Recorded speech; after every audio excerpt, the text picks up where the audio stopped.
Praise the Lord. உங்களை சந்திப்பதிலே மகிழ்ச்சி அடைகிறேன். வேதம் விதமாக சொல்லுகிறது, ஏற்ற காலத்திலே அவர் உங்களை உயர்த்தும்படிக்கு அவருடைய பலத்த கைக்குள் அடங்கியிருங்க. லிட்ரலான மீனிங்னு பார்த்தீங்கன்னா, ரொம்ப நீங்கள் எல்லாம் ஆடாதப்பா, நான் உன்னை உயர்த்துறேன், அது வரைக்கும் நீ கொஞ்சம் சைலண்ட்டாக அமைதியாக இரு, சைலண்ட்டாக அமைதியாக நான் செய்கிற காரியத்தை நீ பார் அப்படின்னு கர்த்தர் உங்களை பார்த்து சொல்கிறாரு. ஆனால் நம்ம என்ன பண்ணுறோன்னா, நம்ம சுயத்தினால, நம்மளுடைய பயத்தினால, நம்ம ஒரு யோசனையில் நான் செய்கிறது அப்படின்னு சொல்லிட்டு சில காரியத்துக்குள்ளாய் நீங்கள் ஈடுபட்டு சிக்கி மாட்டி கொண்டு இருக்கலாம், ஃபெயிலியர் ஆகிருக்கலாம், தோற்று போயிருக்கலாம், லாஸ் ஆகிருக்கலாம்.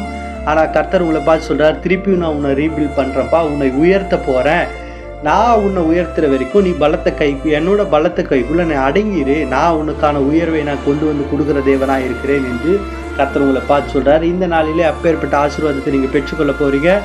இவ்வளோ நாள் நீங்கள் யோசிச்சிருக்கலாம், இவ்வளோ நாள் நீங்கள் அதை தடைப்பட்டு நீங்கள் காத்திருக்கலாம். அந்த பலத்த கைக்குள்ளே அடங்கி இருந்த உங்களை பார்த்து சொல்கிறேன், கர்த்தர் உங்களை இன்றைக்கு ஆசீர்வதிக்க போகிறார். கர்த்தர் தாமே இந்த வார்த்தைகளையும் உங்கள் குடும்பங்களையும் ஆசீர்வதிப்பாராக. ஆமேன், ஆமேன்.